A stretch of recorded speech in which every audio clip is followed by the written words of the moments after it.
আসসালামু আলাইকুম। আ আপনারা জানেন ইনকিলাব মঞ্চের মুখপাত্র শহীদ ওসমান হাদি আমাদের মাঝে নেই। এটা আসলে আজকের খবর না। যখন আ ১ম এই ঘটনাটা ঘটেছিল এটা ঢাকা মেডিকেলে যখন অপারেশনটা হয় সেখানে অপারেশনে থাকা এক ডাক্তারের সাথে কথা হয়েছিল। তিনি যেটা বলেছিলেন যে এটা আসলে মানে বাঁচার সম্ভাবনা একেবারে নেই বললেই চলে।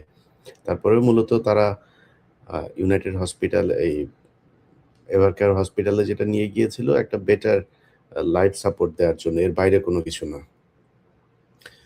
তো দেখেন এই ঘটনাটা কিন্তু মানে আমি যেহেতু জানি বা অনেকেই জানে তার মানে সরকারের কাছে ছিল। সে যে মারা যাবে এটা সরকার বুঝতে পারছিল। তারপরেও তার যে খুনি, সেই খুনিকে বাঁচানোর জন্য সরকারের গোয়েন্দা সংস্থা, বিশেষ করে ডিজিএফআই এর কয়েকজন কর্মকর্তা, তারপরে ওর নাম কি? সেলিম আজাদ, ডিএমআই এরা বৈঠক করে এই খুনের আগে তারা বৈঠক করে খুনিকে মানসিকভাবে শক্তি দেওয়ার জন্য, তার বের হয়ে যাওয়ার জন্য, তাকে নিরাপদে ভারতে পাঠানোর জন্য কি, কি করতে হবে আমরা এখনো নিশ্চিত না। এই ডিজিএফআই এর দেয়া আ কথাবার্তা আমরা বিশ্বাস করি না। তারা বলছে যে সে পালিয়ে গিয়েছে। সে আদৌ পালিয়ে গিয়েছে কিনা এখনো পর্যন্ত আমরা জানি না। হইতে পারে ফয়সাল মাসুদ সে দেশেই আছে এবং ডিজিএফআই তাদেরকে বাঁচানোর জন্যই তাদের নিয়ন্ত্রিত বিভিন্ন লোকজনকে দিয়ে তারা এটা বারবার বলানোর চেষ্টা করছে যে, এই মুহূর্তে তিনি পাস হয়েছেন, এই মুহূর্তে তিনি চলে গেছেন, এই মুহূর্তে তিনি কোথায় কি করছেন সবকিছু জানেন। শুধু এইটা জানেন না যে তিনি যে পালিয়ে যাচ্ছেন। তা আপনারা এত কিছু যেহেতু আপনারা সোশ্যাল মিডিয়াতে দিচ্ছেন, ধরেন আমি একজনের নাম বলি যেমন আ জুলকারনাইন সায়ের। উনি উনার ফেসবুকে করেছেন। এটা তো আর উনার তথ্য না। উনাকে নিশ্চয়ই গোয়েন্দা সংস্থাই দিয়েছে উনাকে। এবং উনাকে যে তথ্যটা দেওয়া হয়েছে সেটা গোয়েন্দা সংস্থা জেনেই দিয়েছেন। তাহলে গোয়েন্দা সংস্থা আগে কেন উনাকে দেন নাই যে এই জায়গা দিয়ে পালিয়ে যাচ্ছেন বা এইভাবে খুন হবেন, এখানে এই হচ্ছে, এগুলো দিতে পারেন নাই। উনারা যাওয়ার পরে তারপরে উনার সোশ্যাল মিডিয়াতে উনি কার সাথে যোগাযোগ করছেন, WhatsApp এ কাকে ছবি পাঠিয়েছেন সেই তথ্য তিনারা বিভিন্ন জনকে দিচ্ছেন। সেটা জুলকারনাইন সায়ের সহ আরো নিশ্চয়ই অন্যান্য অনেক সাংবাদিকদেরকে তারা দিয়েছেন। কিন্তু তার আগে তারা দেয় নাই। তার মানে হচ্ছে এই ঘটনার সাথে আমি যতটুকু শুনেছি স্বরাষ্ট্র উপদেষ্টা জাহাঙ্গীর এটা হচ্ছে গিয়ে পিলখানা হত্যাকাণ্ডের পুরো ঘটনা ধামাচাপা দেওয়ার মূল হোতাদের মধ্যে এই জাহাঙ্গীর একজন। প্রচণ্ড দুর্নীতিপরায়ণ এবং আনস্মার্ট একটা অদক্ষ একটা অথর্ব একটা অফিসার ছিল। এই অথর্ব এই পিলখানা হত্যাকাণ্ডের ঘটনা নিয়ে ব্রিগেডিয়ার পর্যন্ত গিয়েছিল। তা না হলে তার ফুল কর্নেল হওয়ার যোগ্যতাও নাই। কোন দিক থেকেই নেই। কোন দিকে। এর মতো এরকম মানে মানে এই কুখাদ্য আর্মি অফিসার যে খুব খারাপ অফিসার, সেটাও মনে করেন যে এর মতো এরকম কুখাদ্য আমার জীবনে আমি কোনদিন দেখি নাই। তার সাথে দুর্নীতিপরায়ণ খালেদা জিয়ার কে দেখতে গিয়েছে এভার কেয়ারে। তার পাশে তার মেয়ে, তার বউকে নিয়ে গিয়েছে। দাঁত কেলিয়ে হেসে সেলফি দিচ্ছে। আরে ভাই, তোর তো বুঝতে হবে এইটুক জ্ঞান তো তোর থাকা উচিত। জ্ঞান তো নাই, থাকবে কেমনে? সে এখানে গিয়ে এটা করেছে। টাকা-পয়সা তো আছে। ধরেন এই ৫ তারিখের পর থেকে যে পরিমাণে টাকা তারা কামিয়েছে, সারা জীবন ১৪ গোষ্ঠী বসে খাইতে পারবে। এই দাঁত তো সবসময় কেলাই থাকে এখন। টাকা-পয়সা হয়েছে না? এরা এই খুনের সাথে জড়িত এবং ডিজিএফআই সরাসরি এই খুন এক্সিকিউট, প্ল্যানিং, আফটার ইফেক্ট যা করা দরকার সবকিছু ডিজিএফআই বসে করেছে। অতএব ডিজিএফআই চিফ যিনি আছেন, তাকে অবশ্যই পদত্যাগ করতে হবে। তাকে সরাইতে হবে। সরাইয়া তারপরে এখানে অন্য কাউকে দিতে হবে। ব্রিগেডিয়ার এই যে আপনার আরেকজন আছে ওর নামটা যাই হোক আ আর্মির বিষয়টা বাদ দিলাম। ডিজিএফআই এবং এই ডিএমআই সহ যারা এটার জন্য মানে এই ঘটনার সাথে আমি তারা জড়িত আছে না আছে, তাদের বিচার করবেন না করবেন, কি করবেন সেটার সাথে মনে করেন যে তারা কিছুই নাই, এটার সাথে কিছুই জানে না, কিছুই বুঝে না। তারা যে এটারে ঠেকাইতে পারে নাই, এইজন্য তাদের ওই চেয়ারে থাকার আর কোনো নৈতিক কোনো নাই। এরপরে হচ্ছে স্বরাষ্ট্র উপদেষ্টা। স্বরাষ্ট্র উপদেষ্টা ধরেন এই গেল কয়েকদিনের ভেতরে যদি আপনি বাংলাদেশের আইন-শৃঙ্খলা পরিস্থিতিটা দেখেন, আরে বেটা স্বরাষ্ট্র উপদেষ্টা তুই তো কনস্টেবল হইতে পারবি না। তোরে যদি আমি জানি না তুই কেমনে ঢুকছিলি সেনাবাহিনীতে, তোর কনস্টেবল হওয়ার যোগ্যতা নাই। তুই এইখানে যেই মানুষগুলোর রক্তের বিনিময়ে তুই এই স্বরাষ্ট্র উপদেষ্টা হইছিস, তোর এই স্বরাষ্ট্র উপদেষ্টা হওয়ার পরে সেই মানুষগুলোর নিরাপত্তা দিবি না?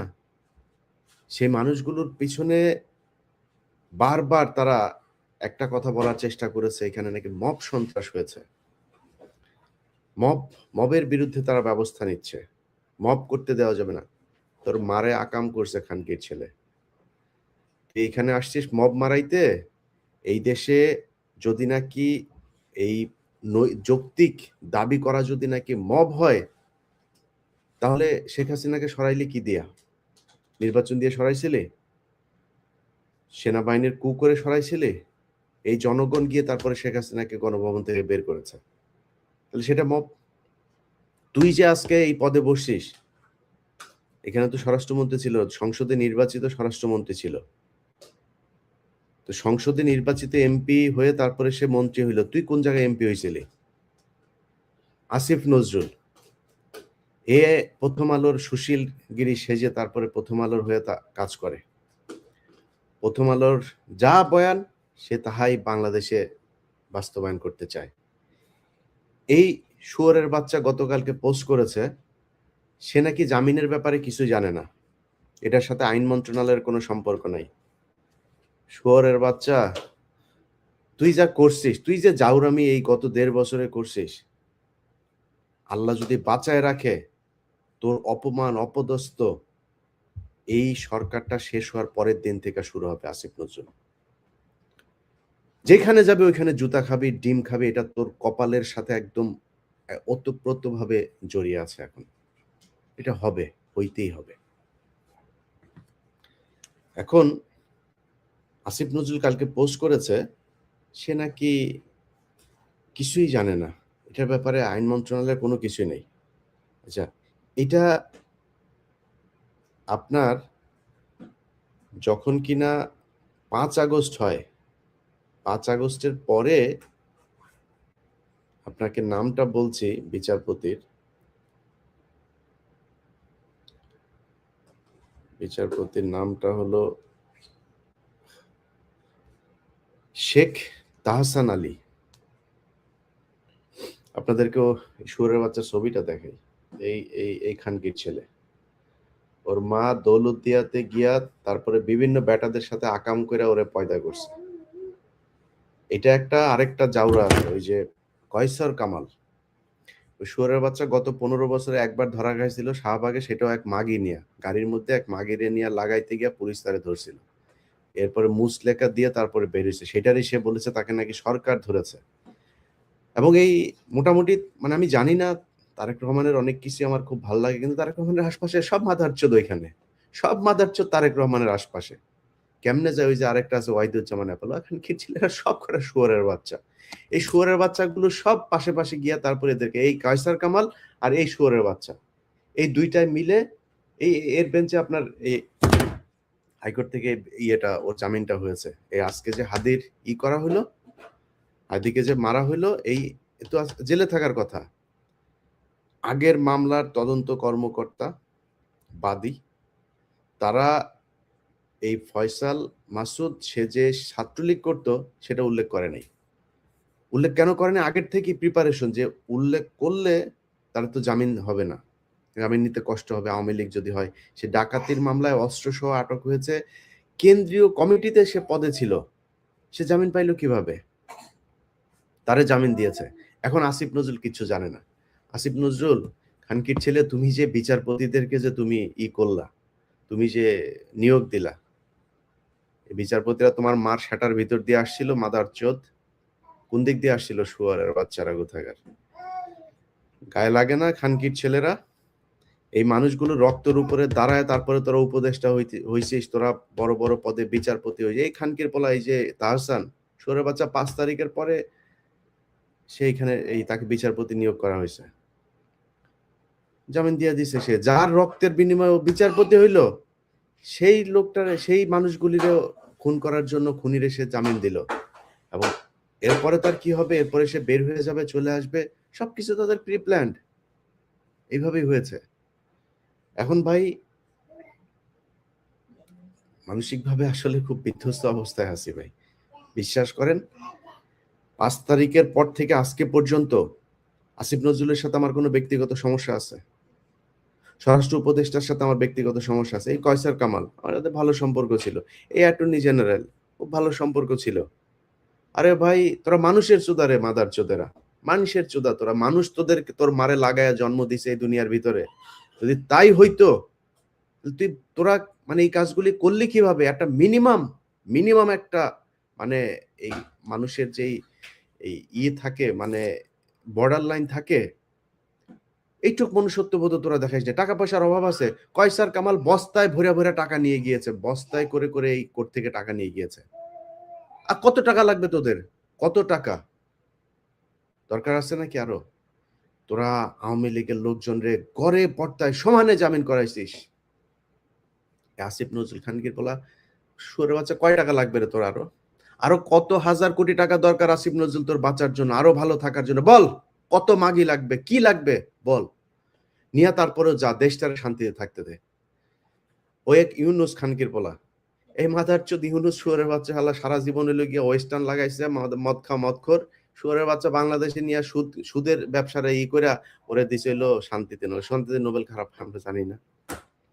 এই শুয়োরের বাচ্চা, এই ওই রুমে যত, এই শুয়োরের বাচ্চা করছে কি, ওরে এই যে আসিফ আর মাহফুজ দুইটা মন্ত্রণালয় ছাড়লো 2 দিন আগে। দুইটা মন্ত্রণালয় ছাড়ার পরে এই 2 মন্ত্রণালয়ের ভিতরে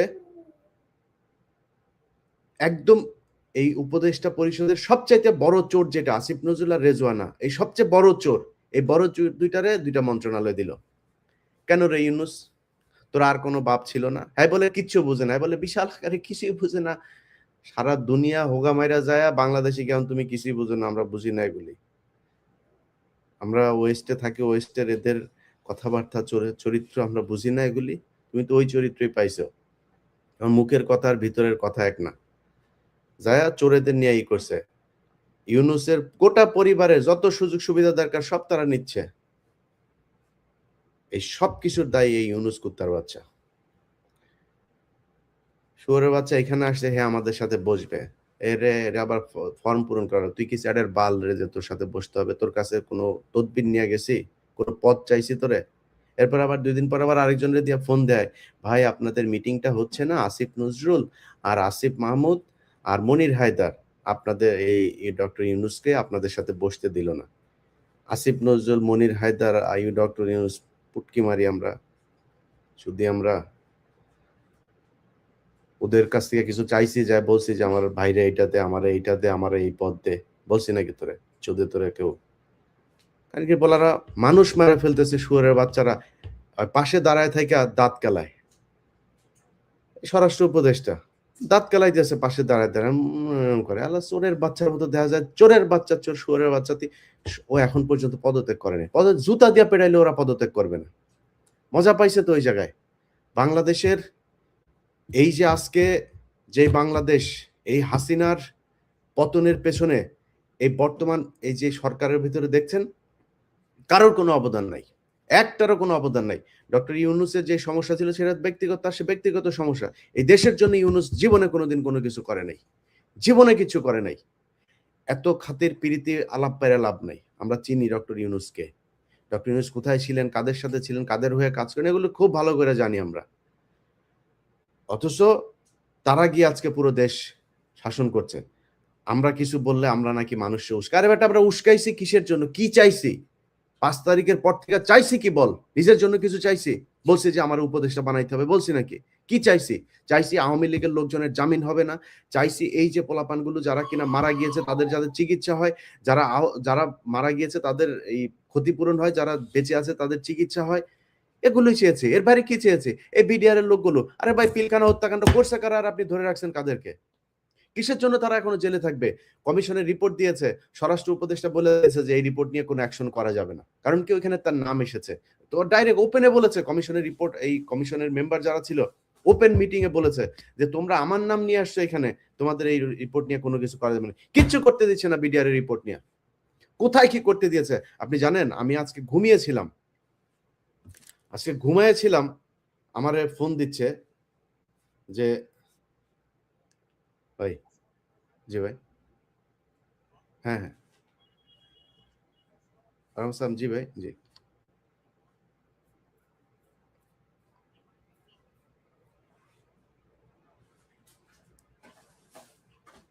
যা দরকার ভাই যা লাগে করা হবে। যেইটা দরকার হয় সেটা করা হবে। যা লাগে। যা দরকার হয় করা হবে ভাই দেন আমারে জাস্ট নাম্বার দিয়ে দেন। নাম্বার দিয়ে দেন।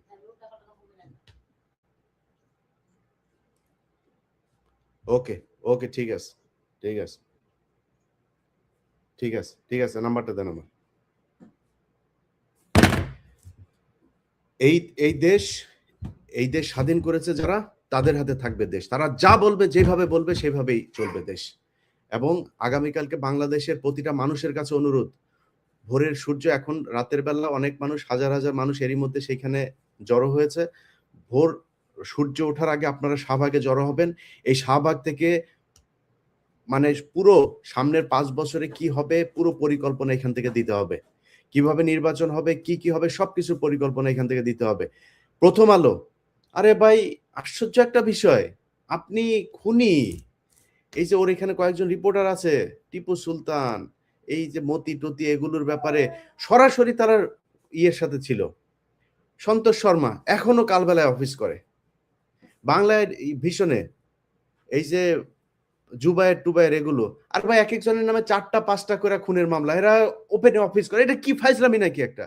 ওপেনে অফিস করে তারা। একবারের জন্য আটক করা হয় নাই। একটা মানে তামাশা চলে এসছে। তাহলে বলেন কেউ মারা যায় নাই জুলাইতে? যদি মারা যায় এটা বিচার করেন। কত দ্রুত করতে চান, কত বিচারক নিয়োগ দিতে চান, কি করতে চান, কেমনে করতে চান, বিশেষ আদালত করতে চান, করেন। কিন্তু বিচার করেন। যদি তারা নির্দোষী হয় তাদের ছেড়ে দেন। অথচ নির্দোষ অনেক মানুষজনরে সেখানে করে রাখা হইছে। আর দোষীদেরকে বাইরে আরামসে তারা ঘুরে বেড়াচ্ছে। কোন ব্যবসায়ীরা তারা পাশে নিয়ে ঘুরে, কোন ব্যবসায়ীর পিছনে লাগে। আরে ভাই যদি ব্যবসায়ীরা আপনি কিছু না বলেন তো সবারই ছাড়েন। এটা আটকানোর আছে, ওইটা ছাড়া আছে, ওরে সাথে নিয়ে ওরে বগলে নিয়ে ঘুরে। যার সাথে যেমন মনে চায় তেমনি ঘুরতেছে। বাংলাদেশের মানুষের কাছে অনুরোধ থাকবে ভাই আপনাদের এই যে আজকে যে অবস্থা, এই অবস্থার জন্য ইউনূস দায়ী, এই সরকার দায়ী, এই সরকারকে এর ব্যবস্থা করতে হবে।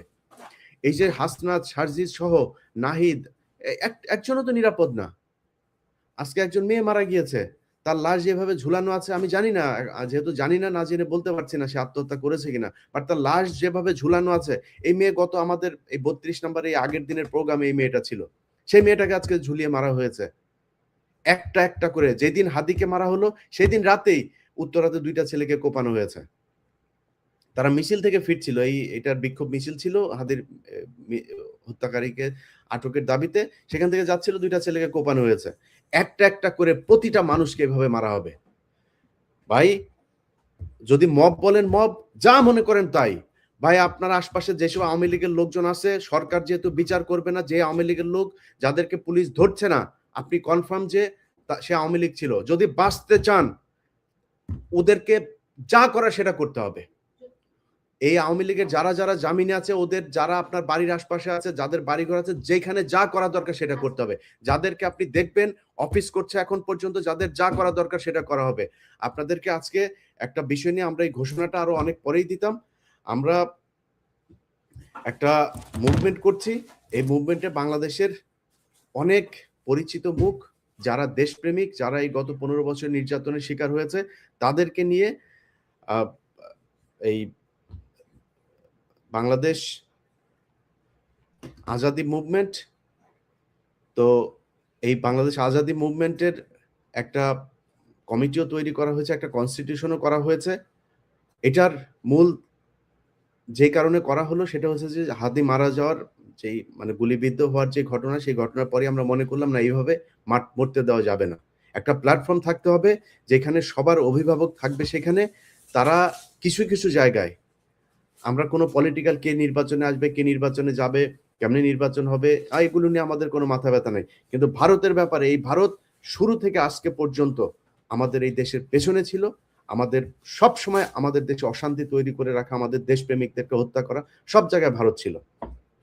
অতএব এই ভারতের ব্যাপারে আমরা এক থাকবো এবং ভারতের ব্যাপারে বিভিন্ন সিদ্ধান্ত এই বাংলাদেশ আজাদী মুভমেন্ট আপনাদের সামনে নিয়ে আসবে এবং তাদের এখানে যারা, যারা আছে তাদের নামগুলো আপনারা জানতে পারবেন। এটা হয়তো কালকের ভেতরেই আপনাদের সামনে চলে আসবে এবং এই যে কালকে শাহবাগে যেটা হবে সেখানেও হতে পারে। আমি এখনো জানি না, তাদের মিটিং চলছে এখন পর্যন্ত। তারা কালকে হয়তো আপনাদেরকে সেই ঘোষণা দেবে। তো আপনাদের কাছে অনুরোধ থাকবে ভাই, যে জায়গায় আছেন, কে মব বলল আর কে কি বলল জানার দরকার নাই। আপনার জীবনে নিরাপত্তা আপনার। এই দেশ আসিফ নজরুল স্বাধীন করেনি। এই দেশ ডক্টর ইউনূস দেশেই ছিল না। এই দেশে স্বরাষ্ট্রমন্ত্রী এই উপদেষ্টা হয়েছে, চিনেন নাকি তারে? এই রেজওয়ানা সারা জীবন নিচতলা ভাড়া দিয়ে খেয়েছে। এখন তো বুড়া হয়ে গেছে, এখন হয়তো ওইভাবে আসিফ নজরুল ছাড়া কেউ খায় না। এখন ও সারা জীবন টাকা পয়সা এই বিদেশিদের কাছ থেকে পয়সা পাতি নিয়ে এভাবে চলে। কোনোদিন তার কোনো সমস্যা হয় নাই। কখনোই তার কোনো সমস্যা হয় নাই। বলেন এই 15 বছরে কি হয়েছে? আদিলুর ভাই কয়দিন জেলে ছিল। সে আদিলুর ভাইদের দেখেও এখন মাথা ঘুরায় যে ভাই কি করেন কি ভাই? আরে ভাই, আপনাদের হাতে দেশটা দেওয়া হইলো, সেই দেশটারে এইভাবে ধ্বংস করে দিলেন। একটা বিপ্লব। এরকম বিপ্লব সারা পৃথিবীতে কোনোদিন কেউ করতে পারে নাই। পুরো একটা দলের সবকটারে দেশ থেকে যেতে বাধ্য করেছে এই দেশের সাধারণ মানুষ। সেই মানুষগুলোরে আপনারা কি দিলেন? এখন পর্যন্ত আহত অনেকের চিকিৎসা দেওয়া হয় নাই। এখন পর্যন্ত নিহত অনেকের পরিবারে টাকা পায় নাই। যার যেমনে মনে চায়। একটা হাস্যকর অবস্থায় নিয়ে গিয়েছে জুলাই পুরো আন্দোলনটাকে। তাদের কারণে আজকে আপনি এখানে বসে আছেন। যাই হোক ভাই, যার বিচার তার করতে হবে। এটার জন্য যদি নাকি সরকার আইন প্রয়োগকারী সংস্থার বিচার স্বাভাবিক নরমাল বিচার প্রক্রিয়া দিয়ে যদি করতে না পারে, যার হাতে তার বিচার করে নিতে হবে। এছাড়া কোনো উপায় নাই। সরকারের কাছে আমরা বারবার দাবি করেছি বিভিন্ন বিষয় নিয়ে, করে নাই। আমি আজকে একটা কথা খুব খুব সুন্দরভাবে বলে রাখি, আসিফ নজরুল, স্বরাষ্ট্র উপদেষ্টা, যারা আছিস তোরা খানকির ছেলেরা শোন। তোদের যদি নাকি সরকার থেকে যদি নাকি তোরা খালি সরবি খালি, তারপরের দিন থেকে তোদের পেছনে লাগা হবে। যত টাকা দরকার হয় তত টাকা খরচ করা হবে। যাদের কাছ থেকে টাকা নিতে দরকার হয় তার কাছ থেকে নেওয়া হবে। দরকারে জিম্মি করা হবে। যেমনে দরকার হয় তেমনি টাকা পয়সা আদায় করে তারপরে তোদের পিছনে লোক লাগানো হবে। যেটা দরকার হয় সেটা করা হবে। তোদের শান্তিতে টাকা পয়সা নিয়ে তোরা থাকবি, তোদের শান্তিতে থাকতে দেওয়া যাবে না। থাকতে দেওয়া হবে না তোদেরকে। তোরা কি মনে করছিস এই দেশের সব মানুষ তোদের মতো বিক্রি হয়ে গিয়েছে? এই দেশে জুলাইতে যারা জীবন দিয়েছে, যারা আহত হয়েছে, যারা রাস্তায় নেমেছিল, তারা সব ঘরে চলে গিয়েছে? তাদের কিছু নাই? তারা রাস্তার মধ্যে, তারা কিছু করতে পারবে না? সব আছে, খালি তাদের একজন নেতা ছিল না। সেটার ব্যবস্থা, সেটার জন্য একটা আমব্রেলা, একটা শেড তৈরি করা হচ্ছে। এই এই আজাদী মুভমেন্ট বাংলাদেশ যেটা, সেটা হবে তাদের একটা প্ল্যাটফর্ম। সেখান থেকে সবকিছুর বিচার করা হবে। সেখান থেকে সবার প্রতিশোধ নেওয়া হবে। কি করা দরকার, যা করা দরকার সেটা করতে হবে। সবাই ভালো থাকেন, দেখেন কি হয়। যার অবস্থান থেকে শাহবাগে চলে আসবেন এবং আগামীকালকে সকালের মধ্যে অবশ্যই সবাই শাহবাগে থাকবেন। এখান থেকে ফয়সালা হবে কি হবে, রাষ্ট্রের কৌশল কি হবে। যাদেরকে যেসব বিচারকদের এই আসিফ নজরুল, এই খানকির ছেলে বলছে যে ওনায় কিচ্ছু জানে না। শুয়োরের বাচ্চা, তুই জানিস না তুই বিচারকদের নিয়োগ দিস নাই? এই শুয়োরের বাচ্চা, এখন পর্যন্ত বিভিন্ন জায়গায় এই জেলা দায়রা জজ টজ এইসব জায়গাতে এই হিন্দুগুলোরে বসায় রাখছে। যে হিন্দুগুলো এই কয়েক বছর কোটি কোটি টাকা করছে, সেগুলোর বসায় রাখছে। সেগুলোর এখন পর্যন্ত ঢাকা থেকে নিয়ে বিভিন্ন জেলায়, অনেকগুলো ঢাকা তো এই যে আসিফ নজরুলের পিএস মাসুম, শুয়োরের বাচ্চা সারা জীবন আওয়ামী লীগের দালালি করছে, তারা এনে তার পিএস বসায় রাখছে। সব পুরো একদম আইন মন্ত্রণালয় সে চালায়। আসিফ নজরুলের মাঝে মধ্যে মাগিয়ে এনে দেয়, আসিফ নজরুল লাগায়, আর কিছু না, আর কোনো সমস্যা না। টাকা পয়সা যা দরকার সবকিছু পাঠায় দিচ্ছে বাইরে। ভাই, বিদেশে যারা আছেন, প্রতিদিন পত্রিকা খুললেই সবচাইতে ভালো সুন্দর নিউজটা হয়েছে 8 দিনে রেমিটেন্স আসলো 1.2 বিলিয়ন। 8 দিনে এত হাজার কোটি টাকা খালি রেমিটেন্স যায়।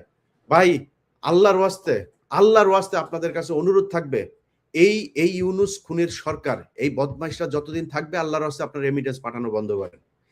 আপনারা রেমিটেন্স পাঠান, আর এরা হচ্ছে গিয়ে সেই টাকা বাইরে পাচার করে। একটা উপদেষ্টা টাকা দেশে রাখে না। সব কয়টা বাইরে পাঠাচ্ছে। সব কয়টা। বাইরে পাঠায় বিভিন্ন দেশে। অস্ট্রেলিয়া, কানাডা, ই ই আপনার তুরস্কে পাঠাচ্ছে, তারপরে পর্তুগালে পাঠাচ্ছে। এখানে তাই ছাত্র জনতার যে ক্ষোভ, সেই ক্ষোভের বহিঃপ্রকাশ হিসেবে অগ্নিসংযোগ করা হয়েছে, ভাঙচুর করা হয়েছে। অর্থাৎ একটি অরাজক পরিস্থিতি সৃষ্টির চেষ্টা চলছে শরীফ ওসমান হাদির এই মৃত্যুকে কেন্দ্র করে। আসলে আহ, ওসমান হাদির এই গুলিবিদ্ধ হওয়ার পর থেকেই সার্বিক যেই রিপোর্ট বা সবকিছু মিলিয়ে কিন্তু আমরা মানসিকভাবে প্রস্তুত ছিলাম যে আমরা এমন একটি খবর পেতে পারি, আহ, হাদি পৃথিবীর মায়া ত্যাগ করে চলে যাবেন, এমন একটি আভাস আমরা পাচ্ছিলাম। তারপরও সর্বোচ্চ চেষ্টা করা হয়েছে। তো শরীফ ওসমান হাদির এই মৃত্যুকে কেন্দ্র করে আমার মনে হচ্ছে যেন তৃতীয় পক্ষ, একটি আবেগের জায়গা তো অবশ্যই আছে, একটি তৃতীয় পক্ষ সুযোগ নেওয়ার চেষ্টা করছে। অতীতে যেমন বিভিন্ন আন্দোলনে আপনারা দেখেছেন, যে ইসকন থেকে শুরু করে আনসার বাহিনী বলেন, অটোরিকশা চালক সমিতি বলেন, নানা আন্দোলনে ছাত্রলীগ যুবলীগ ঢুকে যে একটা ম্যাসাকার করার চেষ্টা করেছে। তো আমার মনে হয় যে এই জাতীয় কোনো সুযোগ যেন কেউ না পায়। পাশাপাশি আপনারা জানেন যে আমরা একটি অথর্ব সরকার কে বসিয়েছি। জুলাই বিপ্লবের পরে একটি অপদার্থ অকর্মণ্য ছাগল সরকারকে আমরা দায়িত্বে বসিয়েছি। ১৪০০ ছাত্রের রক্তের বিনিময়ে একটি ছাগল আমরা কায়েম করেছি রাষ্ট্রীয় প্রশাসনে। যাদের উপর আমরা আস্থা রেখেছিলাম, তাদের হচ্ছে অবস্থা। এবং কি সবচেয়ে দুর্ভাগ্যজনক হচ্ছে ছাত্রদের যে প্রতিনিধি সেখানে ছিল, ধরেন নাহিদ তো কয়েক মাস পরে বের হয়ে এসছে, আসিফ মাহফুজ, তারা যে ছিল এই ছাত্র প্রতিনিধি যারা জুলাই বিপ্লবের প্রতিনিধিত্ব করছিল সরকারে, তারা পর্যন্ত জুলাই বিপ্লবকে সংহত করে নাই, জুলাই বিপ্লবীদের নিরাপত্তার ব্যাপারে কোনো কার্যকর পদক্ষেপ নেয় নাই। আহ আহতদের সুচিকিৎসা বা আহতদের ভবিষ্যৎ কিভাবে যাবে, আহ নিহতদের পরিবার, তো সবকিছু মিলিয়ে এখন আমরা দেখি যে মানে ক্ষমতা থেকে বের হয়ে এসে লাশের বদলা লাশ, হ্যান ব্যান ত্যান, আবার ছেঁড়াছেড়ি শুরু করছে তারা। অথচ ক্ষমতায় যখন ছিল তখন তারা কিছুই করে নাই। তো এই জায়গাটি হচ্ছে আমার পর্যবেক্ষণ যে আপনি তখন কিছু কেন করলেন না, কার ইশারায় করলেন না। পাশাপাশি ধরেন ডক্টর ইউনূসকে আমি সমর্থন দিতে চাই। ডক্টর ইউনূসকে আমরা প্রধান হিসেবে, এই অন্তর্বর্তীকালীন সরকারের প্রধান হিসেবে আমি মনে করি যে তিনি থাকাটা গুরুত্বপূর্ণ বাংলাদেশের স্বার্থে।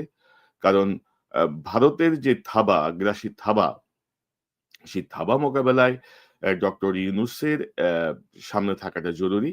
তবে তার সাথে যে অপদার্থগুলা, এই অপদার্থগুলাকে আমি তো মনে করি 80% কে বাতিল করে দেওয়া উচিত। এই আসিফ নজরুল বলেন, এই ওই যে নন কমিশন লেফটেন্যান্ট জেনারেল জাহাঙ্গীর বলেন, আহ রেজওয়ানা বলেন, আরো যা যা আছে এগুলো সব বাতিল করে দেওয়া উচিত। মানে এগুলা কোনো জাতেরই না, এই উপদেষ্টাদের মধ্যে কোনো জাতের মধ্যেই পড়ে না। তারপরে ডক্টর ইউনূস ওনার যে নিরাপত্তা উপদেষ্টা বসাইছে, ওনার যে প্রতিরক্ষা উপদেষ্টা বসাইছে, এগুলার কাজ কি? আপনারা এই পর্যন্ত সেনাবাহিনী যে মাঠে আছে, ম্যাজিস্ট্রেসি পাওয়ার নিয়ে, ফুল ম্যাজিস্ট্রেসি পাওয়ার নিয়ে মাঠে আছে। আজকে যে কমিশন বের হয়েছে সেও ম্যাজিস্ট্রেসি পাওয়ারের আওতাভুক্ত। অর্থাৎ ম্যাজিস্ট্রেসি পাওয়ারের যেই বিধান, সে বিধানে দেখা যাচ্ছে মানে ঘোষণা সরকারের, সেই ঘোষণা অনুযায়ী কমিশন প্রাপ্ত সবাই ম্যাজিস্ট্রেসি পাওয়ার রাখে। তো এ কি মানে গত ৯ মাস মিনিমাম তারা ম্যাজিস্ট্রেসি পাওয়ার উপভোগ করছে। কিন্তু একটা আওয়ামী লীগের সন্ত্রাসী অ্যারেস্ট হয়েছে, একটা দুর্বৃত্ত অ্যারেস্ট হয়েছে। তারা লোক দেখানো, ওই যে মানুষ গাঁজা খায়, মদ খায়, এগুলা নিয়ে শো অফ হচ্ছে। সেই পুরান শো অফ। তারা গাঁজা উদ্ধার করেছে, তারা মদের বোতল উদ্ধার করেছে, তারা ভাঙা একটা দেশীয় রিভলভার উদ্ধার করেছে। এইসব নাটক কেন করছে আপনারা কি বুঝতে পারছেন? আমরা এই চ্যানেল থেকে বারবার বলেছি, সেনাবাহিনীর মধ্য থেকে ২৫ থেকে ৩৫ জন শীর্ষ পর্যায়ের কর্মকর্তাকে সরান। আমরা বলেছি সচিবালয়ে ১৫ থেকে ২০ জনকে সরান। পুলিশের মধ্যে ১৫ থেকে ২০ জনকে সরান।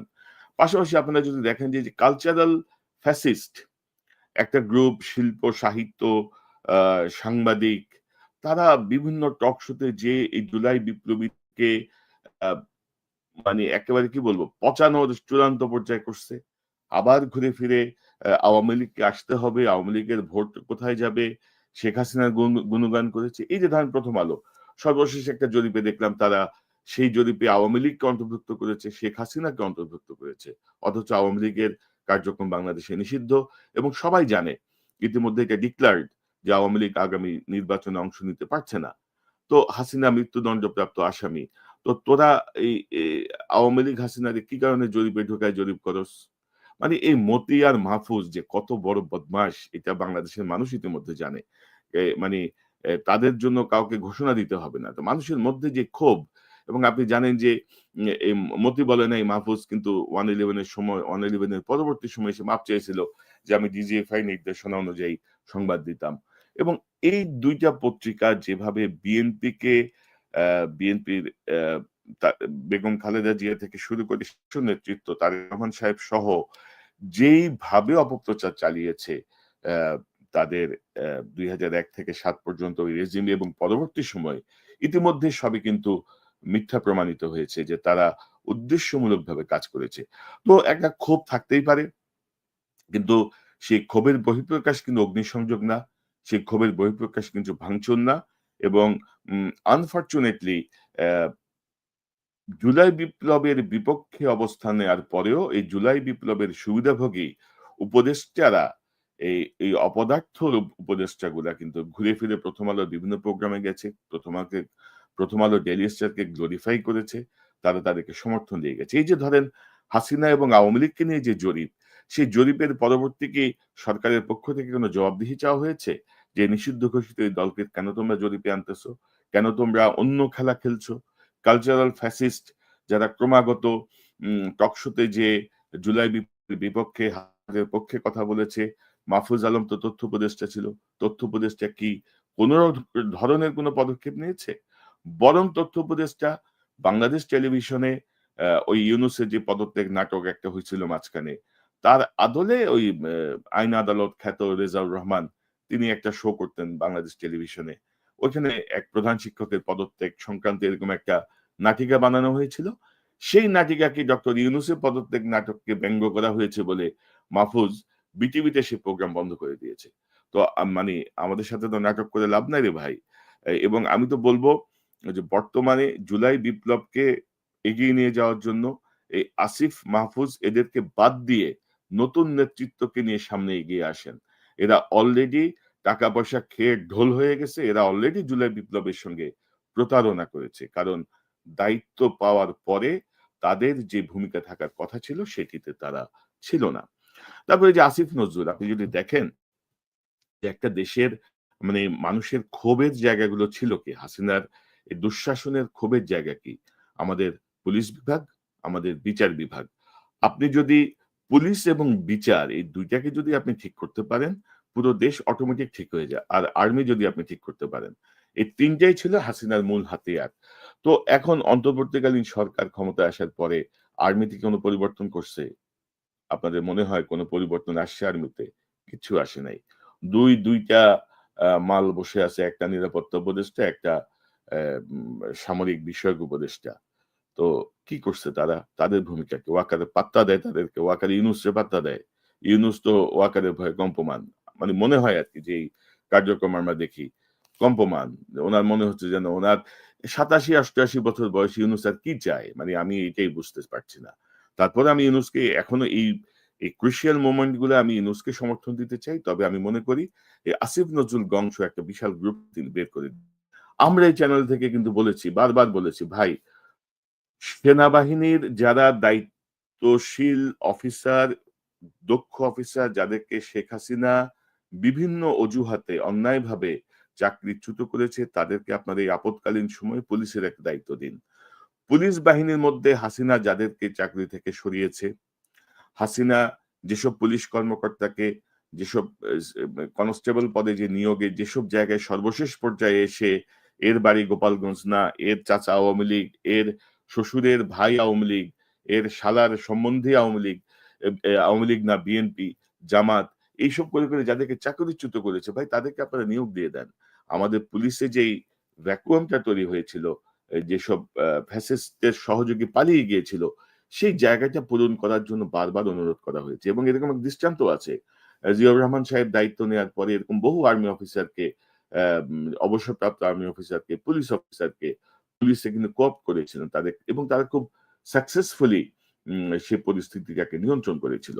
তো এখন ধরেন প্রবলেমটা হচ্ছে যে এই অপদার্থ সরকার কোনো কথা নিজেরা বোঝেও না, কিছু বোঝাইতে গেলেও বুঝে না, বরঞ্চ পেছনে লাগে। আবার যখন তারা খাদায় পড়ে, আবার যখন তারা আটকায় কোনো কিছুতে, তখন আবার মানে তাদের গলার সুর নরম হয়ে যায়, অন্যরকম অবস্থা হয়ে যায়।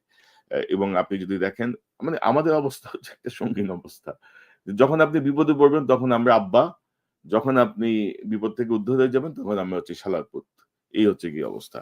তো যাই হোক, আমরা কোনোভাবেই কিন্তু কোনো অ ভাঙচুর, বিক্ষোভ, অগ্নিসংযোগ সমর্থন করছি না। দয়া করে আপনারা সবাই শান্ত হন। তৃতীয় পক্ষকে সুযোগ দেবেন না। এবং আপনারা যদি আরেকটা জিনিস দেখেন যে গত পরশুদিন আ ভারতীয় দূতাবাস ঘেরাওয়ের একটা কর্মসূচি ছিল। তো ওই কর্মসূচিকে কেন্দ্র করে ভারত কিন্তু অলরেডি একটা আবহ তৈরি করে ফেলছে যে তারা তাদের ভিসার প্রদানের কার্যক্রম অনির্দিষ্টকালের জন্য বন্ধ করে দিয়েছে। তারা দিল্লিতে আমাদের রাষ্ট্রদূতকে তলব করেছে। হ্যান-ত্যান নিরাপত্তা ইস্যুটাকে তারা খুব সামনে নিয়ে আসছে। অথচ ধরেন পৃথিবীতে যুগে, যুগে সব রাষ্ট্রেই এ ক্ষোভের বহিঃপ্রকাশ হিসেবে বা প্রতিবাদের অংশ হিসেবে কিন্তু এ দূতাবাস ঘেরাওয়ের কর্মসূচি আসে, এবং সরকার কিন্তু ওই দূতাবাস ঘেরাওয়ের কর্মসূচির ওই দূতাবাসের মানে ২০-৫০ মাইল আগেই সেটা থামিয়ে দেয়। কিন্তু এটা হচ্ছে একটা প্রতিবাদের ভাষা। কিন্তু ভারত এটাকে যেভাবে নিয়েছে, তাহলে আপনারা বুঝতে পারছেন যে এখানে কিন্তু একটা ইন্টারনালি একটা গেম মেকিং চলছে। যে তারা অনির্দিষ্টকালের জন্য ভিসা বন্ধ করে দিয়েছে। এদিকে এই যে তাদের যেই ওভার রিঅ্যাক্ট করার যে বিষয়টা, এই বিষয়টার মধ্যে আমার মনে হয় যে ভারতের এদেশীয় যে দোসরগুলো আছে, সেনাবাহিনীতে, পুলিশে, প্রশাসনে এবং বিভিন্ন জায়গায়, তারা এটার সাথে যুক্ত হয়ে যেতে পারে বা অলরেডি যুক্ত হয়ে গেছে। তো এদেরকে সুযোগ দেয়া যাবে না। কারণ বাংলাদেশে কোনোভাবেই সেনা শাসন কায়েম করা যাবে না। কোনোভাবেই ভিন্ন কিছু করার কথা কেউ যেন স্বপ্নেও না ভাবে। এবং আমার ধারণা কেউ স্বপ্নেও ভাবতেছে না। যদি কারো মানে আত্মহত্যা করার খায়েশ না জাগে, সে কিন্তু এই জাতীয় কোনো পদক্ষেপে যাবে না। তবে আমার অনুরোধ ছাত্র জনতার প্রতি, যেন আমরা যেন পরিবেশটা সৃষ্টি করে না দেই, আমরা চাপ সৃষ্টি করি ডক্টর ইউনূসকে। তিনি তার আ মানে অবস্থাটা এমন যে তিনি সব উপদেষ্টা তার শ্বশুরবাড়ির লোক। তিনি কাউরে কিছু বলতে পারতেছেন না। সবাই তার লাগে আরকি, শালা সম্বন্ধে বেয়াই লাগে। যে কাকে কি বলবো? এবং উনি যেই ব্লান্ডার করেছেন, উনার চিটাগাং এর লোক, উনার এনজিওর লোক, উনার আত্মীয়-স্বজন, ভাই, বেরাদার, যার দ্বারা তিনি যেই তারে একবার সেলিউট দিয়েছে, তিনি তারাই এনে বসায় দিছেন। আর বিদেশে এই যে আলী রিয়াজ গংকে বহিষ্কার করেন, ধাক্কা দিয়ে বের করে দেন। আপনি তো পলিটিক্যাল গভর্নমেন্টের থেকেও খারাপ কাজ করছেন। ঐক্যমত্য কমিশন নিয়ে এত কথা বলে, সেই কমিশনের মেয়াদ শেষ হওয়ার পরে আপনি আলী রিয়াজকে নিয়ে আবার আ উপদেষ্টার মর্যাদায় আপনার বিশেষ সহকারী বানাইছেন। ঠাট্টা করেন জাতির সাথে। তারপরেও আমি ডক্টর ইউনূসকে এই সংকটকালীন সময় মনে করি ডক্টর ইউনূস থাকুক। কিন্তু তার উপদেষ্টাদেরকে পরিবর্তন করুক, নাইলে কিন্তু নির্বাচন আরেক লেজে গোবরে আরেকটা সিচুয়েশন হবে। বহু দক্ষ মানুষ আছে, দায়িত্ব নিয়ে বুঝে নিতে ৭ দিন সময় লাগবে। এই মানে যে যারা এখন যারা আছে, যারা ১৬ মাসেও কিছু করতে পারেনি। আপনি দেখেন না রেজওয়ানা, এই যে সাদা পাথর সব নিয়ে গেছে রেজওয়ানা, জানেই না কিছু। সে নাকি পরিবেশের দায়িত্বে। কি অদ্ভুত কথা। রেজওয়ানা এখন আবার তথ্যের দায়িত্বে। তথ্য নিয়ে চালাকি করতে যায় না রেজওয়ানা। আপনার সেই বোধ বুদ্ধিও নাই। তথ্য নিয়ে আপনি কি করবেন? তিনি দেখলাম কি বলছেন জ্ঞানগর্ভ কথা। হ্যান করবেন, ত্যান করবেন। চুপ থাকেন। তথ্যে হাতে দিয়েন না। এইটা আপনার যোগ্যতারই বাইরে। আপনার মতো অপদার্থ মহিলাকে দিয়ে এই তথ্য মন্ত্রণালয়ে হস্তক্ষেপ হবে না। আমরা আপনাদের সবারই নতিজা দেখছি। তো আহ্বান একটাই, সবার প্রতি করে শান্ত থাকুন। শরীফ ওসমান হাদির মৃত্যুতে আমরা সবাই ব্যথিত, সবাই মানে কষ্ট পাচ্ছি। আমরা মানসিকভাবে প্রস্তুতও ছিলাম। শরীফ ওসমান হাদি কিন্তু আমার চ্যানেলের নিয়মিত অতিথি ছিলেন। এম অনেকবার তিনি আমার চ্যানেলে অংশ নিয়েছেন। তার সঙ্গে আমার ব্যক্তিগত যোগাযোগও ছিল। খুবই ভালোভাবে যোগাযোগ ছিল। অ্যাম আ যদিও দীর্ঘদিন কথা হচ্ছিল না, বেশ কয়েক মাস কথা হয়নি। কিন্তু তারপরেও তার সঙ্গে আমার যে আত্মিক সম্পর্ক, সেই জায়গাটা থেকে আমার মানসিক অবস্থা আমি আপনাদেরকে হয়তো বোঝাতে পারব না। তারপরেও সবার প্রতি আহ্বান, দয়া করে শান্ত থাকুন। ভাঙচুর, অগ্নিসংযোগ, কোনো বিশৃঙ্খলা সৃষ্টি করবেন না। আ যেসব উপদেষ্টা, এই যে মাহফুজ আসিফ দেখলাম যে ওখানে কোন একটা ফুটেজে দেখলাম খুব মাতবরি করতেছে, ওদেরকে মাতবরি করার দরকার নেই ভাই। এনসিপির মধ্যে বহু যোগ্য নেতৃত্ব আছে, যারা সিরিয়াস নেতৃত্ব, যারা ভদ্র নেতৃত্ব, এরকম নেতৃত্বকে সামনে নিয়ে আসেন, এদেরকে বসায় দেন, এদের দরকার নেই আর। এরা অন্য খেলা খেলবে আবার যে। এবং আরো আহ্বান সবার প্রতি, শান্ত থাকুন। ডক্টর ইউনূসকে বলবো, আবেগের খেলা খেলে লাভ নাই। আপনি ব্যথিত আবেগ টাবেগ দেখাই লাভ নেই। ১৬ মাসে আওয়ামী লীগের কোন সন্ত্রাসী গ্রেপ্তার হয় নাই। আসিফ নজরুল এখন ফেসবুকে লেখে জামিন নেই, অর্থাৎ মানে জামিনে রেখা বন্ধ করিতে হইবে, হ্যান করিতে হইবে, ত্যান করিতে হইবে। আরে বেটা তুই করস কি? তোরে তো দায়িত্ব দেওয়া হইছে। ডক্টর ইউনূস দেখলাম ওদিন বলতেছে বিদেশে লোক পাঠানোর সবচেয়ে বড় সমস্যা হচ্ছে দালাল। আরে ভাই আপনার আপনার কাজ কি? আপনি পূর্ণ ক্ষমতা নিয়ে প্রধান উপদেষ্টা, আসিফ নজরুল পূর্ণ ক্ষমতা নিয়ে আইন উপদেষ্টা, প্রবাসী কল্যাণ উপদেষ্টা। তো আপনারা কি ভূমিকা রাখছেন? আপনারা কি সমালোচকের ভূমিকায় আছেন? আপনারা কিন্তু সমালোচকের ভূমিকায় নাই। আপনারা এখন দায়িত্বে আছেন। দায়িত্বে থেকে সমালোচকের ভূমিকা পালন করে আপনারা যে কি সর্বনাশ করছেন গত ১৬ মাসে, এটা আমরা ১০,০০০ মাইল দূরে থাকলেও আমরা বুঝতেছি এবং বাংলাদেশের সাধারণ মানুষ বুঝতেছে। এবং আমরা চাই নির্বাচন হয়ে যাক। ডক্টর ইউনূস এই অপদার্থগুলারে লাথি মেরে সরান। নতুন দক্ষ মানুষকে রিকোয়েস্ট করে হাতে পায়ে ধরে নেন। এখন অনেকেই যেতে চাইবে না। যোগ্যতা সম্পন্ন যারা, দক্ষতা সম্পন্ন তারা অনেকেই যেতে চাইবে না, যে ম্যাচ আপনারা করেছেন। তারপরে যদি হাতে পায়ে ধরে নেন, ৭ দিনই যথেষ্ট তারা দায়িত্ব বুঝে নেওয়ার জন্য, একটি সুষ্ঠু নির্বাচন পরিচালনার জন্য। এবং আমি সবাইকে অনুরোধ করব, দয়া করে শান্ত থাকুন। পরিস্থিতি যেন খারাপের দিকে না যায়, এটি রক্ষা করার দায়িত্ব আমার, আপনার, সকলের। এবং হাদির আত্মার শান্তি কামনা করছি। মহান আল্লাহ যেন তাকে জান্নাতবাসী করেন। আসলে আমি হাদির জন্য প্রার্থনা করি এবং শান্তি বজায় রাখি। তৃতীয় পক্ষ যেন কোনো সুযোগ নিতে না পারে এই বিশৃঙ্খলাকে কেন্দ্র করে। এবং এই তৃতীয় পক্ষের মধ্যে সেনাবাহিনীর একটা অংশ আছে, ভারতের একটা অংশ আছে, প্রশাসন এবং পুলিশের একটা লোকজন উপস্থিত থাকতো, সন্তোষ শর্মা নিজে উপস্থিত থাকতো। আপনি আমাকে বলেন এই পৃথিবীর কোন আইন দিয়ে সেই মানুষগুলো আবার এই দেশে সাংবাদিকতা করবে? গতকালকে একটা ইয়ের মধ্যে পাকিস্তানের পতাকা বসানো হয়েছে জগন্নাথ ইউনিভার্সিটির পাশে, জগন্নাথ ইউনিভার্সিটির ভেতরে, ক্যাম্পাসের ভেতরে। সেখানে ভারতীয় কিছু দালাল পাকিস্তানের পতাকা, ভাই পাকিস্তানের পতাকার মধ্যে আপনি হাগেন, আমার কোনো সমস্যা নাই। আপনি ভারতের ব্যাপারে এই মুহূর্তে পাকিস্তানের সাথে আমার সমস্যা কি? কোনো সমস্যা আছে থাকলে আপনি ভাই উদ্ধার করেন, আমার কোনো সমস্যা নাই। কিন্তু আমার এই মুহূর্তে আমার একটা ছেলেরে মেরে ফেললো এই ভারত, আপনি আমার পাকিস্তানের উপরে পাড়া দিয়ে এই করেন, এগুলো ভারত করায়। সেই নতুন করে এক ইয়ে বার করার চেষ্টা করে পাকিস্তানের বিরুদ্ধে। আরে ভাই পাকিস্তানের বিরোধিতা, পাকিস্তানকে আমার ভালো লাগে, পাকিস্তানের সাথে আমরা এক হইতে গেছি না, পাকিস্তান আমার সাথে এক হইতে আসছে। আপনি ভারত আমার প্রতিদিন, গতকালকেও মানুষ মেরেছে ভারত, সীমান্তে মারে নাই, গতকালকেও মেরেছে। এই গত 15 বছরে কত মানুষকে গুম করেছে ভাই, প্রকাশ্যে। শিলং সালাউদ্দিনকে নিয়ে গিয়েছে, শিলং সালাউদ্দিন ওইখানে গিয়ে মাগিবাজি করেছে, কি করেছে না করেছে তাদের কোনো রাগ নাই, কোনো সমস্যা নাই, তাকে তো নিয়ে গিয়েছে ভারত। শুক্রঞ্জন বালিকে বাংলাদেশের সর্বোচ্চ আদালতের সামনে থেকে তুলে নিয়ে যাওয়া হয়। সেই দেশ তো এটা, একটা নদীর পানির হিস্সার কথা বলে ফেসবুকে একটা পোস্ট করার কারণে আবরারকে হত্যা করা হয়েছে, সেই বাংলাদেশ। আপনি সেই ইন্ডিয়ার বিরুদ্ধে একটা পোস্টও নাই আপনাদের। ভাই আপনি আমারে পাকিস্তানি বলেন, আমারে ভারতীয় বলেন, যা মনে চায় যে এটা বলে গালি দেন। আমি যদি দেখি যে আপনি পাকিস্তানকে বলে পাকিস্তানের বিরুদ্ধে বলছেন, অ্যাজ ওয়েল আপনি এই এই ইন্ডিয়ার বিরুদ্ধে বলছেন, আমি বুঝবো যে না ভাই এই লোকটা দেশপ্রেমিক। আমি পৃথিবীর, আমি আমেরিকায় আছি, তো আমার আমেরিকাও আমার বাংলাদেশের বিরুদ্ধে অবস্থান নেই, এটা আমি কখনোই চাবো না। সো আপনি শুধুমাত্র পাকিস্তানের বিরুদ্ধে বলে বলে মানুষকে একটা ইতে নিয়ে আপনি ইন্ডিয়াকে আমার দেশ দখল করাবেন। আরে ভাই ইন্ডিয়ার এই চ্যাপ্টার ক্লোজ হয়েছে 1971 সালের 16ই ডিসেম্বর। যে যত সুন্দর করে, চান্দা আব্বাস এখন নাকি মুক্তিযোদ্ধা, চান্দা আব্বাস কালকে বলে এখন আওয়ামী লীগ হইল গিয়া ভালো ছিল, আওয়ামী লীগ নাই কোনো সমস্যা ছিল না। তো হ্যাঁ ভাই, হ্যাঁ, জি জি।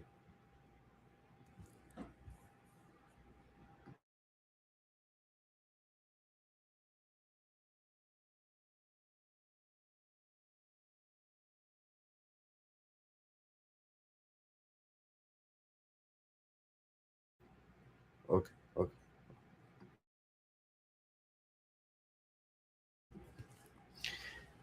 প্রথম আলো ডেইলি স্টার অফিসের সামনে সেনাবাহিনীরা বিজেপির খানকির ছেলেদের এনে বসাইছে। খানকির ছেলেরা বাংলাদেশে বর্ডারে জুলাইতে পারে না, বাংলাদেশে ওর ওর ওর ওদের ওদের মেয়েদেরকে লাগাই দিয়ে গেছে এই ইন্ডিয়ান লোকজন, পিলখানায় তো সেনাবাহিনীর অনেক অফিসারে লাগাইছে না, লাগাই দিয়ে গেছে না। আসসালামু আলাইকুম।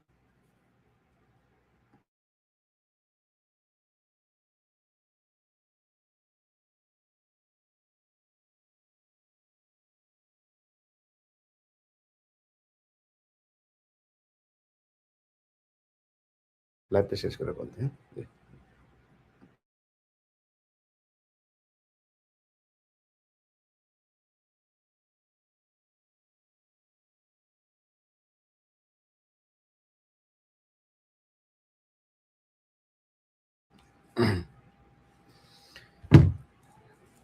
ঈদ মোবারক জানাইতে ফোন করছিল বিশ্বাস একজন, যাই হোক। তো এখন এই 15 বছরে এরা আমার দেশের মানুষকে মানে নিজে উপস্থিত থেকে ভারতীয় হাই কমিশনার ইয়েকে দিয়ে বসায়, একসাথে বসায় তারা এই সিটিডিসিতে বসা মিটিং করে, মিছিল করে। তারা এই দেশে সাংবাদিকতা করবে? এটা সাংবাদিকতা? এটার নাম সাংবাদিকতা?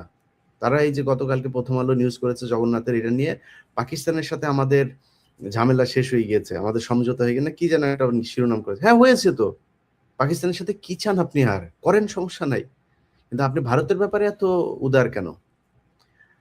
বিবিসি, বিবিসির এই দালালরা, এরা নাকি বালের ইন্টারন্যাশনাল ইয়ে।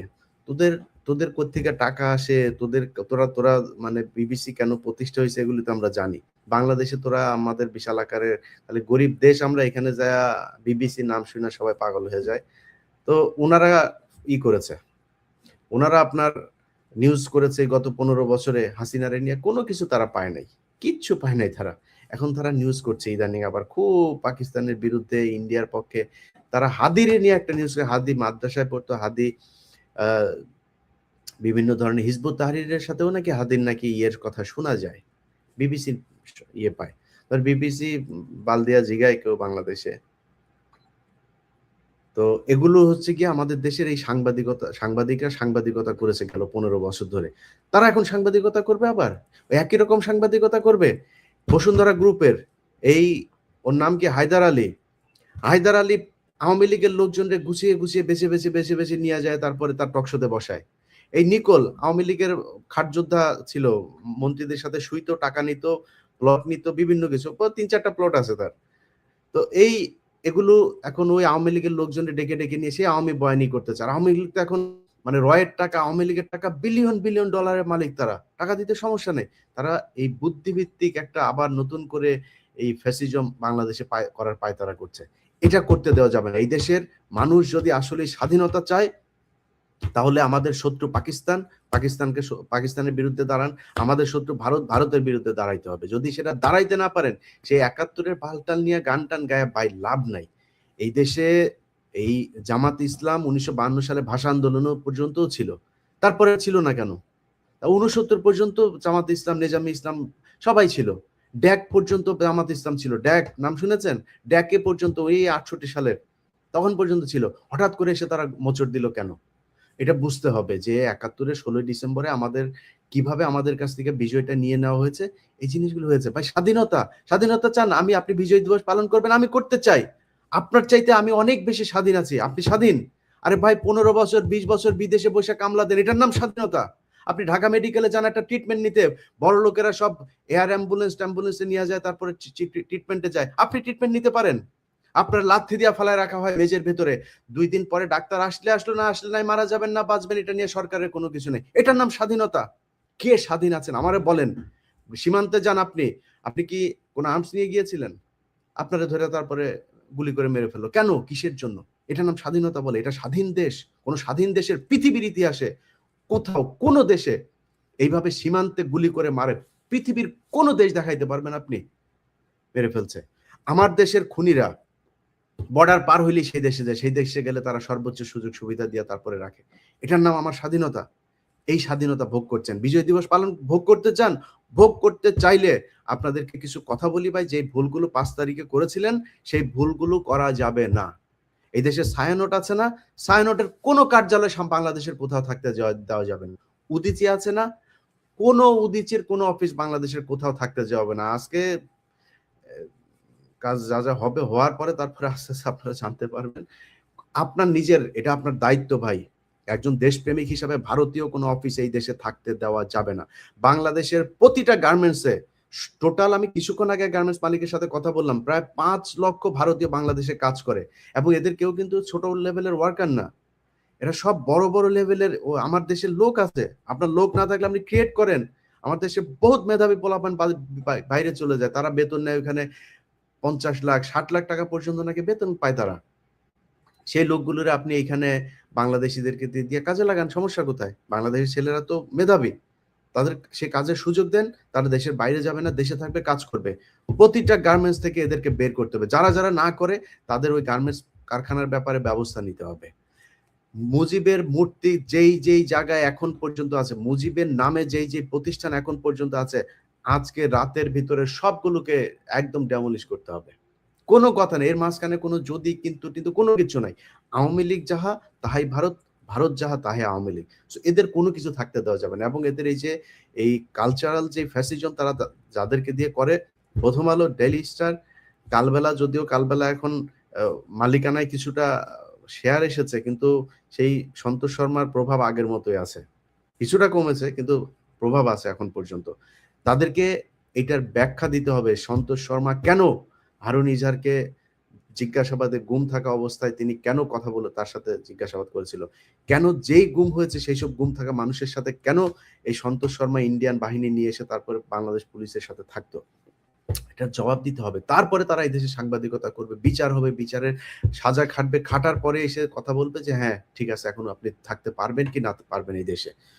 সো আপনাদের কাছে ভাই অনুরোধ, যেই জায়গায় আপনার বাড়ির আশপাশে যে আওয়ামী লীগ আছে, যে আওয়ামী লীগরা দেখেন এখনো পর্যন্ত ফেসবুকে হালকা হালকা করে তারপরে পোস্ট করে, বিভিন্ন সময় আওয়ামী লীগের যে প্রোগ্রামগুলো থাকে সেই প্রোগ্রামের দিন তারা রাতের বেলায় উধাও হয়ে যায়, তাদের ব্যাপারে আপনাকে ব্যবস্থা নিতে হবে। কোনো রাজনৈতিক দলের কাছে বিশেষভাবে কোনো অনুরোধ নাই ভাই। এদেশে বহু রাজনৈতিক দল আছে যারা কিনা এখন ক্ষমতায় যাবে বা ক্ষমতায় এখন আছে, মোটামুটি ভালো আছে। এইজন্য তাদের ভালো লাগে না আমাদের কথাবার্তা। ভাই এই দেশের কাছে কোনো সুবিধা নেয়ার জন্য কিছু বলি না। আপনাদের কাছেও যাব না। কোন দল ক্ষমতায় আসবে আর তার কাছে যায়া বলবো ভাই আমারে একটু এইটা দেন, একটা প্লট দেন, কিছু একটা দেন। যাব না ভাই। কোনো কিছুর জন্য যাব না আপনার কাছে। খালি এই দেশটা আওয়ামী লীগ মুক্ত হইতে হবে। আওয়ামী লীগ মুক্ত যদি না হয় তাইলে এই দেশে হাদিরা বাঁচতে পারবে না। আজকে শুধু হাদি মারা গিয়েছে আপনার মনে হয়? এই এই শুরু হয়েছিল সেই ১৯৭১ সালের ১৪ই ডিসেম্বর থেকে এদেশের বুদ্ধিজীবীদের নিধনের যে অভিযান, সেদিন থেকে শুরু হয়েছে। হাদি এটার চলমান প্রক্রিয়ার একটি অংশ। এটা চলতেই থাকবে, চলতেই থাকবে। বাংলাদেশে কোনো বুদ্ধিজীবী কোনো সেক্টরের কেউ কাউকেই করতে পারে। এমনকি আমার সন্দেহ হয় আপনি এই যে সিনেমা করে যে সালমান শাহর মৃত্যুর সাথেও ভারতের হাত আছে কিনা আমার সন্দেহ হয়। আমি জানি না এটার ব্যাপারে এরকম কোনো অভিযোগ কেউ কোনোদিন করেন নাই, তার পরিবারও করে নাই। কিন্তু আমার সন্দেহ। কারণ তারা কোনো ক্ষেত্রে বাংলাদেশ উপরে উঠুক এটা আমি চাই না। ছোট্ট একটা গল্প বলে আপনাদেরকে আমি অনুষ্ঠানটা শেষ করি। একজন সেনাবাহিনীর খুব ঊর্ধ্বতন কর্মকর্তা, র‍্যাবের এডিজি ছিলেন তৎকালীন। আমি র‍্যাবে মাঝে মধ্যে যাইতাম। আমার সাথে খুব ঘনিষ্ঠ সম্পর্ক ছিল। দুপুরে বিশেষ করে খেতে যাইতাম মাঝে মধ্যে ওইদিকে উত্তরা বনানী ওইদিকে অফিস থাকলেই ডিউটি থাকলেই ওইদিকে যাইতাম খাইতে। তো উনার রুমে বসে লাঞ্চ করছি আমি। এর মধ্যে একজন আ আ সাব ইন্সপেক্টর আসলো। এসে তারপর বলল যে, "স্যার উনি আসছেন। খুব অসুবিধা হইলো। উনারকে পাঠাবো?" তো আমার খাওয়ার মাঝখানেই এডিজি সাহেব, এডিজি কে নামটা আর বলছি না। এডিজি সাহেব বলল যে, উম আ "আসতে বলেন।" তো আমরা খেতে তারপরে ও মহিলা বলল, কান্নাকাটি করছে। উনার ছেলেকে ধরে নিয়ে গিয়েছেন। মানে পাওয়া যাচ্ছে না। অনেকদিন প্রায় ৬ মাস হয়ে গিয়েছে। তো এডিজি বলল যে, "দেখেন, আ ওর ব্যাপারে কিছু কোয়েশ্চেন করল, ছেলেটা কেমন ছিল?"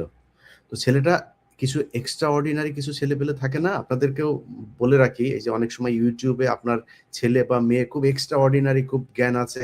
ক্লাস 7 এ পড়ে, সে ইন্টারমিডিয়েট এর ম্যাথ করতে পারে, ফিজিক্স করতে পারে। এই ধরনের এই বাচ্চা যাদের আছে তাদের ব্যাপারে বাইরে আলোচনা করবেন না। এবং তাদের সেফটির ব্যাপারে খুব সাবধানে চলবেন। তো ওই মহিলা এরকম কিছু কথাবার্তা বলল যে ছেলে খুব বিশাল ব্রিলিয়ান্ট, হ্যাঁ? সে কম্পিউটারের এইটা সেটা সব ঘেঁটে করে ফেলতে পারত। ওই ছেলেকে খুঁজে পাওয়া যাচ্ছে না। তখন আমার ওই এডিসি বলল, ওই মহিলা চলে যাওয়ার পরে দেখতেছি বলে মহিলারে বের করে দিল। এরপর আমি বললাম, "ভাই কি ঘটনা কি?" ও বলল যে, "ইলিয়াস ভাই, এ আর কখনোই জীবিত ফিরে আসবে না। যদি ফিরে আসে তাহলে পাগল হয়ে ফিরে আসবে।" আমি বললাম, "কেন?" বলছে না এই ধরনের এই টাইপের যারা আছে এদেরকে আমাদের দেশে হইতে দিবে না। কারা দিবে না? পার্শ্ববর্তী দেশ। এটা এটা ফ্যাক্ট ভাই। ভাই যদি যদি আপনাদের মানে এই দেশের জন্য যদি নাকি যেকোনো সময় জীবন দিতে হয়, আল্লাহ যদি চায় খুব খুব দ্রুতই দেশে পাবেন। ইনশাআল্লাহ আপনাদের পাশে থাকবো। এটা ভয়, আতঙ্কিত কোনো কিছু মানে এই বিদেশে বসা তারপরে চাপাবাজি করার জিনিস না। এই দেশে যখন ছিলাম তখনও অন্যায়ের বিরুদ্ধে প্রতিবাদ করেছি। এখানে এসেও যে খুব শান্তিতে অন্যায়ের বিরুদ্ধে প্রতিবাদ করেছি, খুব স্মুথ ছিল এই জার্নিটা। না ভাই, বহুত কষ্ট সহ্য করতে হয়েছে। এখনো পর্যন্ত সেই পেইন এখনো নিতে হচ্ছে। তো আপনাদের পাশে ইনশাল্লাহ চলে আসব। এই বছর এই 2026 সালের ভেতরেই ইনশাল্লাহ দেশে আসবো। দোয়া করেন আল্লাহ যেন জীবিত দেশে নিয়ে আসেন, সুস্থ রাখেন। আপনাদের কাছে অনুরোধ থাকবে ভাই, এই ইন্ডিয়া আমাদের শান্তিতে থাকতে দিবে না, জীবনেও দিবে না। আপনি বিএনপি করেন ভাই, কোনো সমস্যা নাই। আমারে জামাত বলেন, জামাত করেন, আপনি আমারে বিএনপি বানান, যা মনে চায় বানান, কোনো সমস্যা নাই। আপনার কাছে অনুরোধ, ইন্ডিয়ার ব্যাপারে সিরিয়াস হইতে হবে। যে যার জায়গা থেকে কিছু টাকা পয়সার জন্য আপনার ভবিষ্যৎ প্রজন্মকে ভারতের সামনে এইভাবে একটা সিংহের খাঁচার মধ্যে আপনার ভবিষ্যৎ প্রজন্মকে ছেড়ে দিয়ে যেন না। আপনাদের কাছে অনুরোধ থাকলো। সো আগামী কালকের ভেতরে এই দেশকে ভারত মুক্ত করতে হবে। আদিল লাশ দাফনের আগে এই দেশে ভারতের যত টুলস আছে প্রতিটা ইনস্ট্রুমেন্টকে এই দেশ থেকে একদম উইপড আউট করতে হবে। এছাড়া আপনি আজকে হাদি মরেছে, কালকে হাসনাত মরবে, পরশু আমি মরবো, তারপরের দিন সার্জিস মরবে, আপনারা কেউ থাকতে পারবেন না, একজনও বাঁচতে পারবে না। কয়েকদিন আগে হাদির একটা কবিতা দেখেছেন না? বিশ্বাস করেন ওই কবিতাটা দেখার পরে আমি এই ধরনের মানে সাইদি সাহেবকে কেন মেরেছে, সাইদি সাহেব একটা মিটিং করলে আমি আমি বিশ্বাস করি সাইদি সাহেব যদি বেঁচে থাকতো, আজকে যদি ওনার মানে জেল থেকে বের হওয়ার পরে প্রথম কোনো জনসভা হইতো, যদি কম হইতো তাহলে 1 কোটি মানুষ হইতো। আমি এটা বিশ্বাস করি। এই তারেক রহমান দেশে যাচ্ছেন না, আপনি দেখবেন তারেক রহমান দেশে যাওয়ার পরে যদি তারেক রহমান দেশেই থাকতো তাহলে হয়তো এত জনপ্রিয় হইতো না। তারেক রহমান দেশে যাওয়ার পরে দেখেন আপনি কি পরিমাণে মানুষ ওই দিন ঢাকা শহর, আমি তো মনে করি বাংলাদেশ ওই দিন অচল হয়ে যাবে। কেন তারেক রহমানকে কেন টার্গেট, খালেদা জিয়াকে কেন টার্গেট? শুধুমাত্র ইন্ডিয়ার কারণে। জিয়াউর রহমানকে মারা হয়েছিল কেন ভাই? শুধু ইন্ডিয়া বিরোধিতার কারণে। শেখ মুজিব ইন্ডিয়ার বিরুদ্ধে কিছু ব্যবস্থা নিয়েছিল যেটা আওয়ামী লীগ বলে না। শেখ মুজিবের ওই জিনিসগুলো নিয়ে যদি আলোচনা করতো, শেখ মুজিব স্বাধীনতা চায় নাই ভাই, ওই জিনিসগুলি নিয়ে আলোচনা করেন, আমি শেখ মুজিবের পক্ষে অনেক কথা বলতে পারবো। কিন্তু আপনারা ওইটারে নেগেটিভ বানায়, আপনারা মিথ্যাটাকে পজিটিভ বানায় শেখ মুজিবকে এক আলাদা নায়ক বানিয়েছেন। ওইভাবে বানাইতে পারবেন না। ইতিহাস এত সহজে আপনি বিকৃত করে ফেলতে পারবেন না। ইতিহাস এখনো অ্যালাইভ। সো আপনি এগুলো চলে আসবে। যত বিতর্ক করবেন, আপনি 16 ডিসেম্বর নিয়ে বিতর্ক করবেন, 30 লাখ নিয়ে বিতর্ক করবেন, 2 লাখ। আমরা চাই এটা বিতর্ক হোক। খুবই চাই। কত হাজার মানুষ আসবেন। আমি একা বসবো ভাই আপনার সাথে এটা নিয়ে বিতর্ক। একদম ডকুমেন্ট সব বইয়ের পৃষ্ঠা সহ আপনারা দেখায় দেব। সো এই এগুলো আপনাদের কাছে অনুরোধ থাকবে। আমাদের শত্রু ভাই ভারতের বাইরে কোনো কিছু নেই। আপনি বিএনপির এক ভাই আমারে আজকে গালাগালি করে, আরেক ভাই আমারে গালাগালি করে, আরেকজন, আমার কোনো সমস্যা নেই ভাই। আপনি যেটা বুঝেছেন বুঝে আমারে গালাগালি করছেন, কোনো সমস্যা নেই। কিন্তু আপনারা বুঝতে হবে যে আমরা যে বিষয়টা নিয়ে কথা বলি সেই বিষয়টা আপনার নিরাপত্তার জন্যই কথা বলি, এই দেশের জন্যই কথা বলি। এই দেশের এই গত 1.5 বছরে ইলিয়াস হুসাইনের ব্যাপারে ইনশাল্লাহ তারাই একদিন তাদের মুখ থেকে বলবে। তাদেরকে নিয়ে আসবো আপনাদের কাছে। তারা বলবে এই আজকে রাতে ঘুমাইছিলাম। একজনের জামিনের ব্যাপারে আমি সেই কল ধরতে পারিনি। এখানকার রাত ৩টা ৩:৩০ সময় কল দিয়েছি। সকালে উঠে দেখলাম যে আমি আ আ ইয়ে করে রেখেছে, পোস্ট দিয়ে রেখেছে। মেসেজ পাঠিয়েছে, অনেকবার কল দিয়েছে। জামিন হয়েছে ছাড়ে না। জামিন হলে বারবার পুশ করতে হয়, বারবার পুশ করতে হয়। কেন ভাই? জামিন হলে আপনার সমস্যা কোথায়? সেই সন্ত্রাস দমন আইন, সেই সন্ত্রাস বিরোধী আইন, সেই আইনে আটক করেছে। ২০০৯ সালে ১০ সালের আটকে তারা এখন পর্যন্ত জেলখানায় আছে। এদের বাঁচাইতে হবে। বিডিআর এর যে লোকগুলি এখন পর্যন্ত জেলখানায় আছে, বিডিআর কমিশন রিপোর্ট দিয়েছে না? রিপোর্ট অনুযায়ী আপনি অ্যাকশন নিচ্ছেন না কেন? নিবে না। নিতে হইলে ভারত মুক্ত হইতে হবে আমাদের। সব জায়গায় ভাই যেখানে হাত দেন, আমি এক খুব ছোট ক্ষুদ্র একটা মানুষ ভাই। আমার জ্ঞানে যতটুকু আল্লাহ জানি না কেন বুঝাইছেন, কি কারণে আমার এই রক্তের মধ্যে এটা ঢুকেছে আমি বলতে পারবো না ভাই। কিন্তু আমি এইটা বুঝছি যে ইন্ডিয়া আমার সব সমস্যার মূল কারণ।